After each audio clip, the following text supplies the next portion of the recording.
Hey everybody, welcome back to the channel. This week's it's a million degrees out here. I'm already sunburned from being on the river all weekend, and I'm ready to get sunburned some more, cutting up this old FJ62 for somebody that has ordered this front cowl. If anybody knows about these front cowls, you cannot unbolt them. They have to be physically cut out. So that means windshield, interior, all the fenders. Yep, I might be here a long time. Great.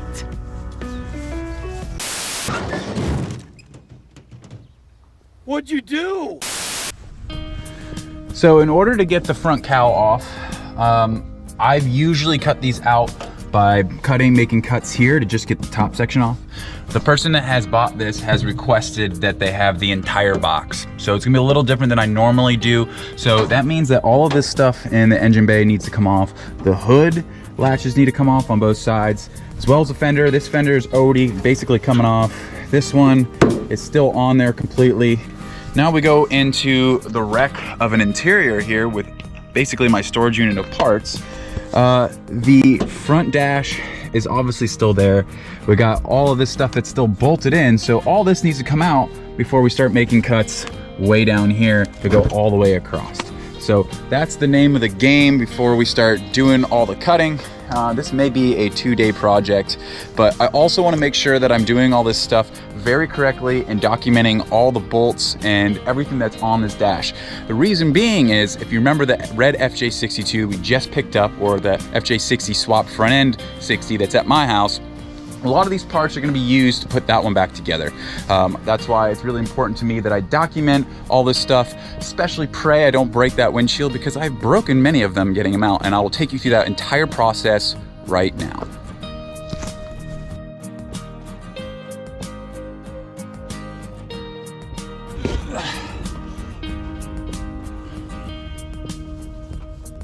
Those might have been some of the easier seats for me to get out, but if you take a look at the brackets, they were basically rusted away.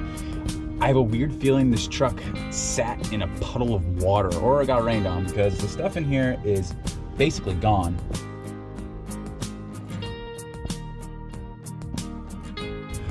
Okay, so here's the deal. I want to make sure I've referenced a lot of this stuff in the dash, because there's a lot of the type of stuff that you don't usually see when you're taking one of these apart.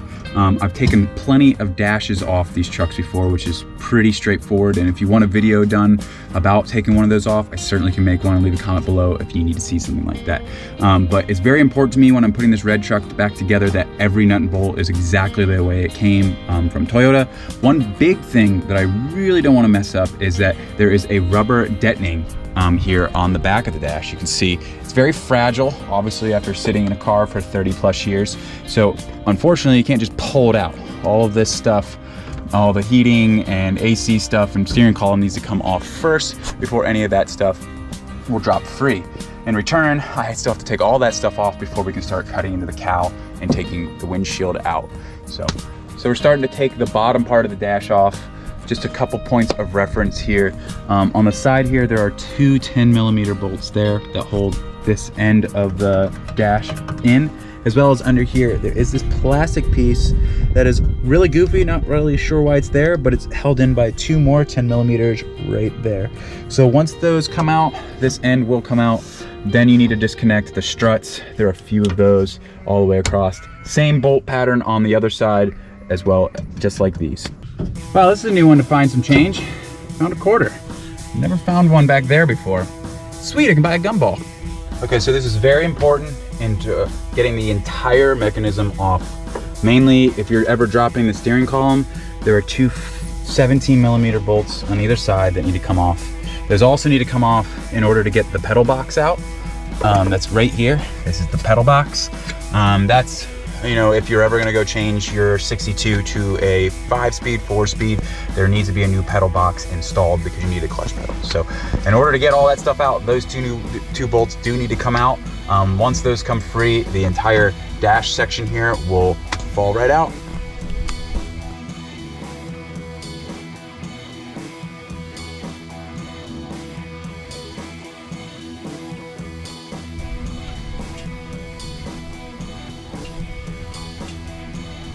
So the viewers that don't know, this is in fact a pedal box. This is obviously for the 62.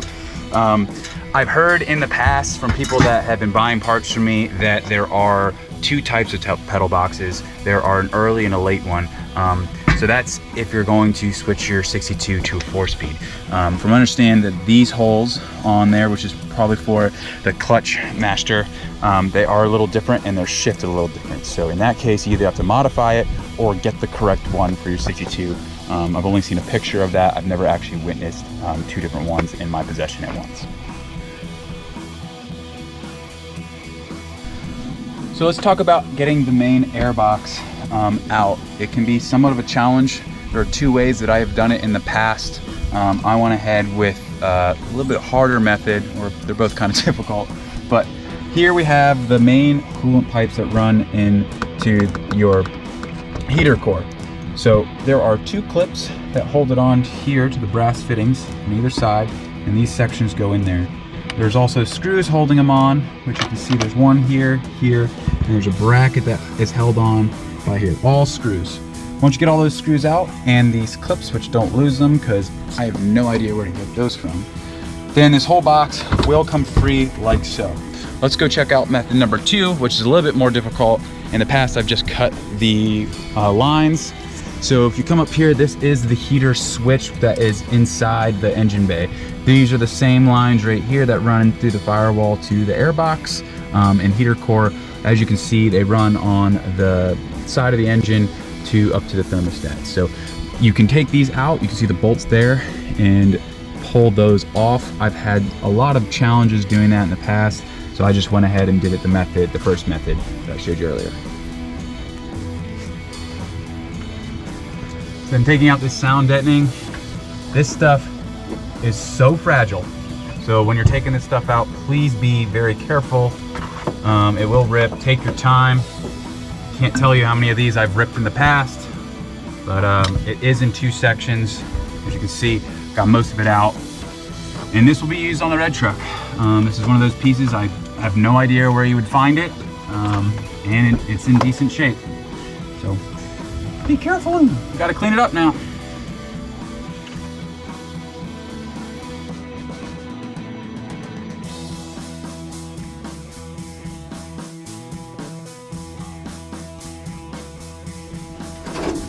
All right, we got that fender off, which means we are one step closer to getting this cowl cut off. I didn't take you through the process of getting that fender off. I've already done a video on that on a couple trucks back. If you're interested in that process, you can go into the old videos or just reach out to me on the comments and I'll make sure that you're directed to that link. So now we gotta get the hood off and glass and get the saws off. Woo!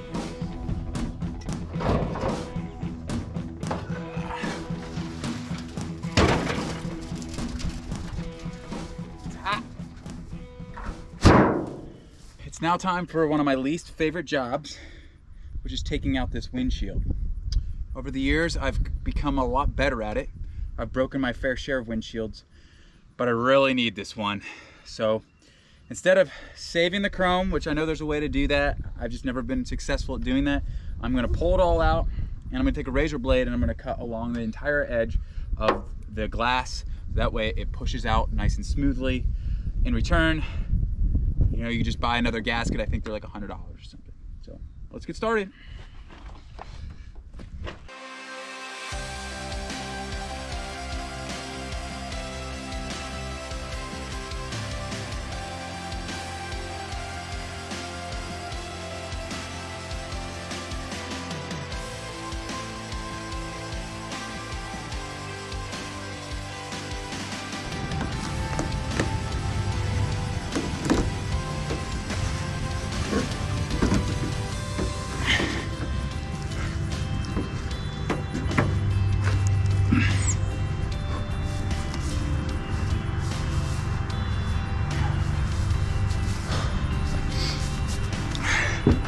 And that's the glass.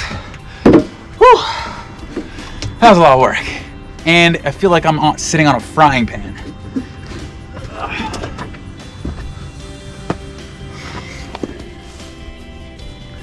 So let's go collect the Sawzall and the grinder. Let's get this bad boy cut off because I'm ready to go home or go swimming or something. All right, let's put some safety goggles on. Got the Sawzall. The sad end for this guy. Let's pray it goes easy and she doesn't put up a fight.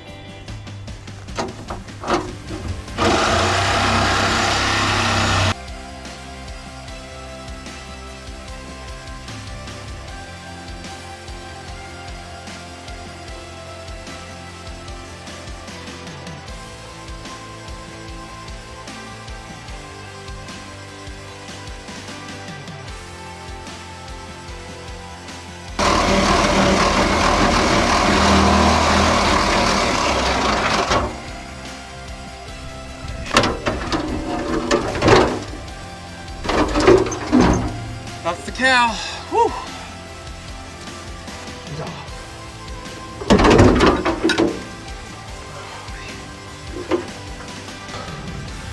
Talk about a lot of work. Took me basically all day to do just that. So that was a lot of fun. Let me have a glass of water.